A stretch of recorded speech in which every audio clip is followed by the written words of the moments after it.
आणि म्हणून बहिणींना हक्काचे पैसे मिळू नये म्हणून योजनांवर टीका करतायत, कोर्टामध्ये कोणाला तरी पाठवतायत, कोर्टाने पण ते फेटाळून लावलं। माझ्या लाडक्या बहिणींच्या योजनेला स्थगिती कोर्टाने दिली नाही, त्यांचं अपील डिसमिस करून टाकलं। कोर्टाने देखील तुमच्या बहिणींच्या बाजूने निकाल दिला।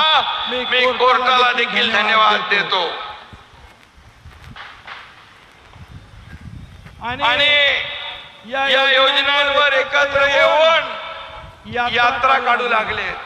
आता मला सांगा, ही यात्रा आहे या विरोध करणाऱ्या येड्यांची जत्रा आहे, हे आपल्याला ठरवायचं आहे। काही लोक म्हणतात 1500 रुपये तुम्ही भीक देताय। मला सांगा, एक सर्वसामान्य कुटुंब, ही माझी बहीण एक आपला चरितार्थ चालवते, आपला कुटुंब उदरनिर्वाह करते।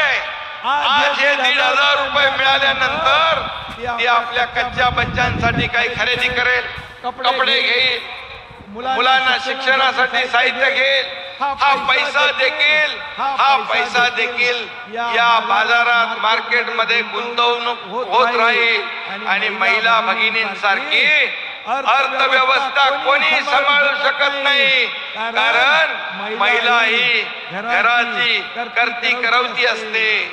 आणि मग असे जे लोक जो असा शब्द वापरतात त्यांचे विचार किती खालच्या पातळीवर गेले, म्हणजे माझ्या बहिणीला पैसे मिळता कामा नये म्हणून हे जेव्हा तुमच्याकडे येतील निवडणुकीमध्ये, यांना मात्र लक्षात ठेवा, हे कपटी सावत्र भाऊ यांच्यापासून सावध राहा।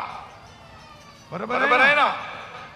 अरे तुम्ही दिलं नाही, आम्ही द्यायला लागलो, तुमच्या पोटात काय दुखतंय? आणि म्हणून त्यांच्या पायाखालची वाळू सरकलेली आहे।